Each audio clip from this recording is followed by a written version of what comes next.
I never thought my perfect marriage would crumble like this. For 6 months, I've been living in a reality I barely recognize. Sarah and I used to be the couple everyone envied. High school sweethearts who made it work through college. Built our dream home in the suburbs of Seattle. I still remember the day we moved in, her blue eyes sparkling with joy. She jumped into my arms when we crossed the threshold. Our forever home, she whispered. That was 2 years ago. Now, those same blue eyes look through me like I'm a ghost. It started subtly. The good morning kisses became quick pecks.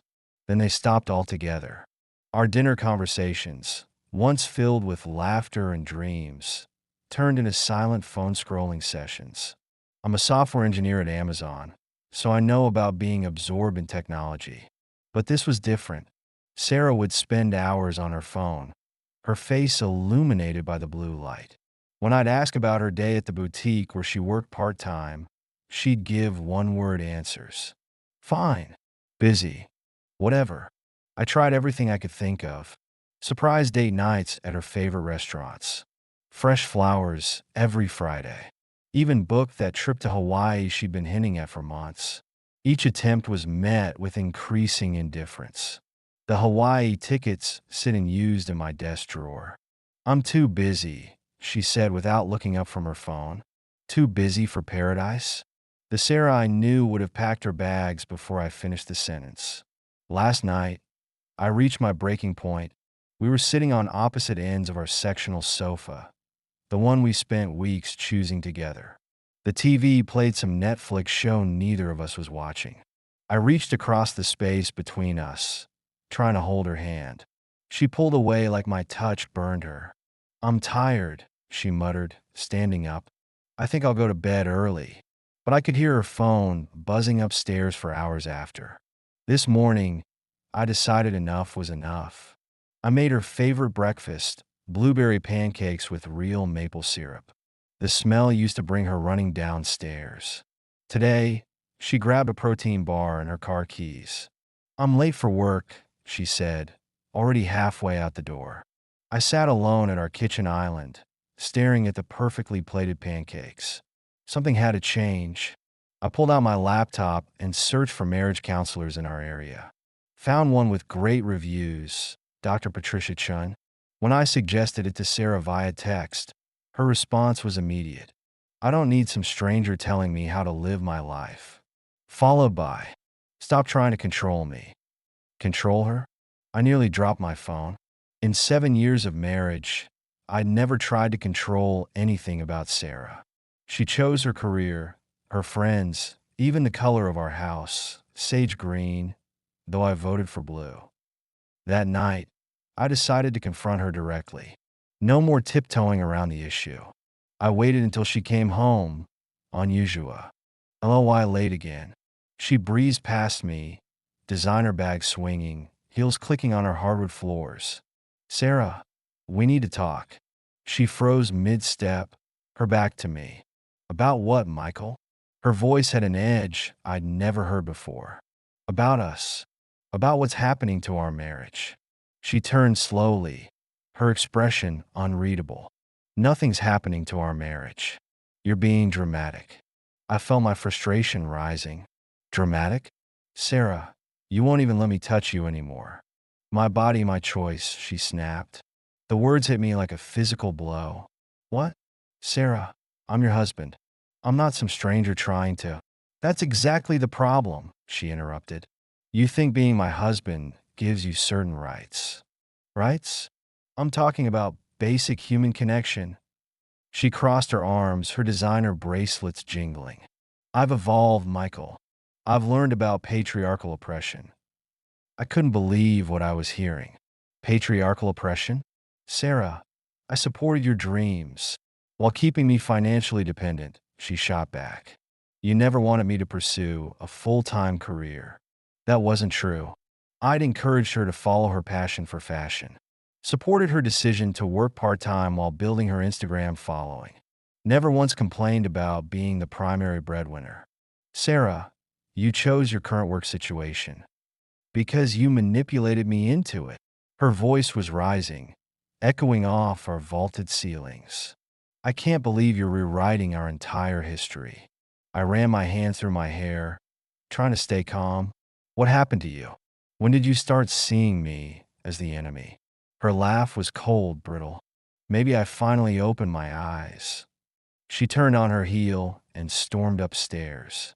I heard our bedroom door slam, standing alone in our living room, surrounded by photos of happier times. Our wedding day at the Fairmont Olympic, hiking in Mount Rainier National Park, Christmas in Leavenworth last year, snow falling around us. All those moments felt like scenes from someone else's life now. I slept on the couch that night, and the next, and the next. A week turned into a month. Sarah and I became like ships passing in the night. She'd leave early, come home late, always on her phone, always distant, always angry. I started noticing other changes too. Large withdrawals from our joint account, new designer clothes appearing in her closet, mysterious weekend work events I'd never heard about before. Then came the credit card bills, expensive restaurants I'd never been to, hotel charges in downtown Seattle. When I asked about them, she exploded. Are you monitoring my spending now? Typical controlling male behavior. I realized I was losing her. Or maybe I'd already lost her. The question was, what was I going to do about it? That's when I remembered my college friend John Parker. He'd become one of Seattle's top divorce attorneys. I never thought I'd need his services. But as I sat in our empty house, staring at Sarah's latest credit card bill, I pulled out my phone and dialed his number. John, it's Michael. I need your help. His response was immediate and professional. Come to my office tomorrow at 9 a.m. As I hung up, I felt a strange mix of sadness and relief. Whatever happened next, I knew our marriage would never be the same. The Seattle rain matched my mood as I drove downtown the next morning. John's office was in a sleek high-rise with a view of Elliott Bay. He greeted me with a firm handshake and concerned eyes. Tell me everything, he said. So I did. For the next hour, I poured out the whole story. The distance, the anger, the radical changes in Sarah's behavior, the financial irregularities, the emotional manipulation. John listened carefully, taking notes. When I finished, he leaned back in his chair. Michael, what you're describing isn't uncommon, but it's not normal either. He pulled out a legal pad. Here's what we're going to do. His plan was simple but strategic. Document everything. Save texts, emails, financial records. Start separating our finances. And most importantly, watch and wait. People show their true colors when money gets tight, he said. I left his office with a clear head and a plan. That evening, I opened a new bank account in my name only, transferred half of our savings. Then I did something that would change everything. I set up a wooden box on our kitchen counter, labeled it household expenses. When Sarah came home, I was waiting. What's that? She asked, eyeing the box. Our new financial arrangement, I said calmly. Since we're equals, we'll split all expenses equally. Her face went pale. You can't do that. Actually, I can. And I am. I showed her the spreadsheet I'd prepared. Mortgage, utilities, groceries, everything split down the middle. Your share is due at the end of each month. She stared at me, mouth open. This is financial abuse. No, Sarah. This is equality. The very thing you've been preaching about. I walked away, leaving her staring at the box. The next few weeks were a study in human nature. Sarah tried everything to avoid contributing. Tears, accusations, guilt trips. She even called my mother to complain. But I held firm. The box remained empty as the end of the month approached.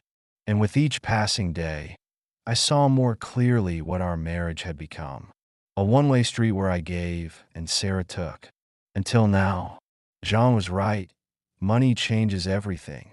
And I was about to find out just how much. The empty box sat on our kitchen counter like a ticking bomb. 3 weeks had passed since I'd announced our new financial arrangement. Sarah's share of the bills, $2,875, was due in 7 days. I watched her glance at it every morning, her face growing more desperate. Today, she lingered in the kitchen longer than usual. "Michael," she ID'd softly, stirring her coffee. It was the first time she'd used my name in weeks. Usually, it was just angry sighs or cold silence. "I've been thinking about our situation." I kept reading my newspaper, not looking up. "Have you? Maybe we could discuss some alternatives?" Her voice had that sweet tone I remembered from our early days. But something felt off, like watching an actress play a familiar role. "The terms are clear, Sarah. Half the expenses." She moved closer, perching on the bar stool next to me. "But honey, my boutique job doesn't pay enough."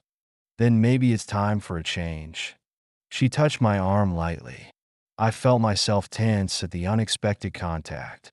"Or maybe," she said, her fingers trailing up my sleeve, "we could go back to the way things were." I pulled away, finally meeting her eyes. "You mean where I pay for everything while you treat me like a stranger?" Her hand dropped, the sweetness vanishing from her face. "You're being unreasonable." "No, I'm being fair. For the first time in months." She stormed out, heels clicking angrily on the floor. I heard her car start moments later. Another workday she'd be mysteriously late for. That evening, I decided to do some digging. Pulled up our cell phone records online. One number appeared constantly in Sarah's logs. Hundreds of texts, late-night calls. I didn't recognize it, but a quick Google search revealed a name: David Chun. LinkedIn showed he owned several high-end boutiques in Seattle, including the one where Sarah worked. My stomach churned as I dug deeper. His Instagram was full of luxury cars and exotic vacations. And there, buried in his photos from 3 months ago, a familiar face in the background of a charity gala. Sarah, looking radiant in a dress I'd never seen. The pieces started falling into place. Her sudden interest in work events, the late nights and weekend absences, the unexplained hotel charges. I called John immediately. "Get a private investigator," he advised. "We need solid evidence." The next morning, I met with Steve Martinez, ex-cop turned PI, John's go-to guy for cases like mine. "I'll have photos within a week," he promised. But Sarah had another surprise in store. That night, she came home early, wearing a new dress and a bright smile. "I made dinner," she announced. The kitchen smelled like my favorite lasagna. She'd even bought an expensive bottle of wine. "What's the occasion?" I asked carefully. Can a wife cook for her husband? She poured the wine, her hand brushing mine. "I miss us, Michael." Warning bells rang in my head. This wasn't the Sarah of the past 6 months. This was Sarah from our early marriage. The one who knew exactly how to wrap me around her finger. "Do you?" I kept my voice neutral. "I know I've been difficult lately." She sat close, her perfume familiar yet strange. "But I want to make things right." I thought about the Instagram photo, about David Chun and his luxury lifestyle, about all the lies and manipulation, where I would be paying your share of the bills. Her smile flickered but held. "About that, I was hoping we could talk." "I'm listening." She took a deep breath. "I need a small loan, just $5,000. And there it was, the real reason for the home-cooked meal. The wine, the smiles, the sweet talk. "What for?" "There's this amazing business opportunity at work." She launched into a practice speech about exclusive designer connections, investment returns, and profit margins. But all I heard was more lies. "No," I said simply. Her facade cracked. "What do you mean, no?" "I mean, no, Sarah. I'm not giving you money. But this could change everything. Like the last 3 opportunities you wanted money for." Her eyes narrowed. "You're keeping track?" "Someone has to." She pushed away from the table. "I thought you supported my dreams." "Dreams don't usually involve secret hotel stays." The color drained from her face. What are you talking about? I pulled out the credit card statements. The Fairmont Olympic. The Four Seasons. Those were work events. With David Chen, the name hung in the air between us. Her silence told me everything. How dare you spy on me? She was trembling now, but with rage or fear. It's my money too. Not anymore. Check the accounts. She grabbed her phone, fingers flying. I watched her face as she saw the changes. The separate accounts, the divided savings, the controlled credit cards. You can't do this to me. I already have. She threw her wine glass. It shattered against the wall, red liquid dripping like blood. I hate you. She ran upstairs, slamming doors. I sat in the kitchen, surrounded by her half-eaten manipulation. The lasagna grew cold. The wine stain spread on the wall. My phone buzzed. A text from Steve. Got something you need to see. We met the next morning at a quiet coffee shop. Away from downtown, away from Sarah's usual spots. Steve handed me an envelope. Took these yesterday. The photos showed Sarah and David. Lunch at Canlis. Shopping on Fifth Avenue. Kissing in his Mercedes. Entering the Four Seasons. Leaving 4 hours later. My hand shook as I looked at the timestamps. There's more, Steve said gently. Bank statements showing regular transfers. Hotel receipts going back months. Text messages Steve had somehow obtained. Love notes. Future plans. Complaints about her controlling husband. I felt sick. What now? I asked John later that day. He spread the evidence on his desk. Now we move fast. File for divorce immediately. Cite adultery and financial misconduct. Push for a favorable settlement while we have leverage. I nodded, feeling strangely calm. Do it. The papers would be ready in 3 days. I went home to an empty house. Sarah had left a note. Staying at a friend's. Needs space. I knew whose. Space she was occupying. But it didn't hurt anymore. The pain had turned to something else. Determination. The next morning, I got another surprise. Sarah was back, making breakfast, wearing one of my old t-shirts, looking soft and vulnerable. I'm sorry, she said quietly, for everything. I almost laughed at the performance. Are you? Yes. I've been thinking a lot. About us, about our marriage, about what really matters.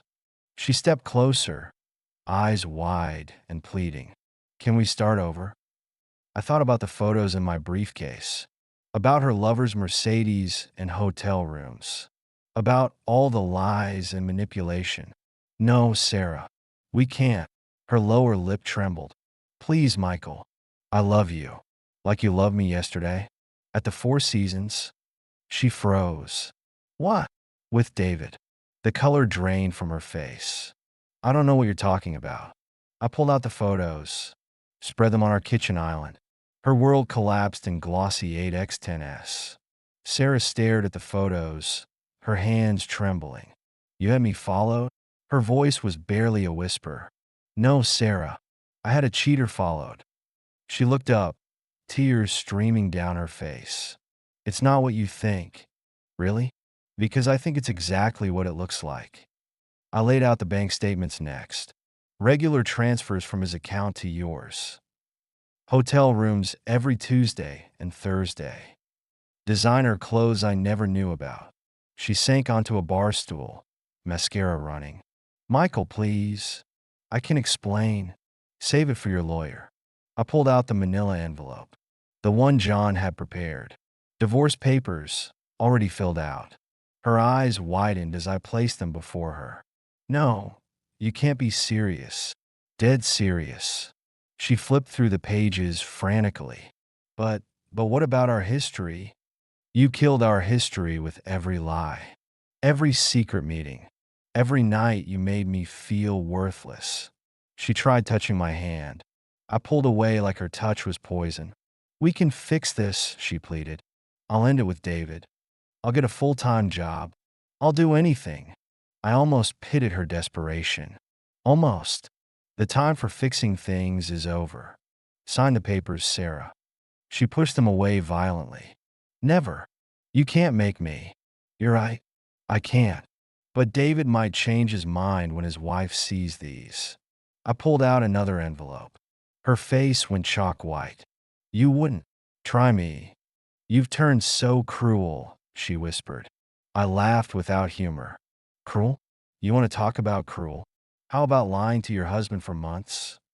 How about taking his money while sleeping with another man? How about making him feel like he was crazy for suspecting something? She had no answer for that. Just more tears and smeared mascara. I'll give you 24 hours. Sign the papers, or David's wife gets copies. Of everything. I grabbed my keys and headed for the door. Oh, you re-bluffing, she called after me. I turned back one last time. Try me. I spent the night at a hotel. Not the Four Seasons. Too many memories there now. My phone buzzed constantly with her messages. Begging, threatening, bargaining. I ignored them all. The next morning, I returned home. The papers were on the kitchen counter. Signed. Sarah was gone. A note lay beside the papers. You'll regret this. I hope you're happy alone. I texted John immediately. It's done. She signed. His reply came quickly. Good. I'll file today. Don't contact her again. Let me handle everything. I walked through our house. Already it felt different. Lighter somehow. Sarah's presence lingered in small things. Her coffee mug in the sink. Her magazines on the coffee table. Her scent in our bedroom. No, my bedroom now. I started packing her things. Designer clothes with tags still attached. Jewelry I'd never seen her wear. Photos of happier times. All in the boxes. Ready for her to collect. My phone buzzed again. A text from an unknown number. This is David Chun. We need to talk. I blocked the number without responding. Let Sarah explain to her lover. Why his wife would soon know everything. Why his perfect life was about to implode. I felt no satisfaction. No triumph. Just peace. The kind that comes with truth. With ending something toxic. With choosing yourself. Days passed. Sarah sent her friend to collect her things. I heard she moved in with her sister. David's wife filed for divorce too. Karma works in mysterious ways. I focused on healing. Started therapy. Hit the gym regularly. Reconnected with old friends. 1 month after the divorce filing, I got an email from Sarah. Subject: I'm sorry. Almost deleted it, but curiosity won out. Michael, I know it's too late. I know I destroyed everything. But I need you to know I'm sorry. Not sorry I got caught. Sorry I became someone I don't recognize. Sorry I hurt the one person who always supported me. David was a fantasy, an escape from my own inadequacies. He's left me now. His wife took everything. I deserve this. I deserve losing you. I just hope someday you can forgive me. Sarah. I closed the email without responding. Some bridges can't be rebuilt. Some trust can't be restored. Some chapters need to end for new ones to begin. 6 months later, I sold our house. Too many ghosts there. Bought a modern condo downtown with views of Elliott Bay. Started dating again. Nothing serious. Just coffee and conversations. Learning to trust again. Slowly. One evening, sitting on my balcony, watching the sunset over the sound, my phone buzzed with a text. From John, my lawyer friend. Divorce officially final today. Congratulations. You're free. I raised my glass to the setting sun, to endings, to beginnings, to truth, to freedom. The Seattle skyline glowed golden. A new chapter was starting. And tea. It's time. I would write it on my own terms. No manipulation. No lies. No compromise of self. Just truth. And the endless possibilities of tomorrow. And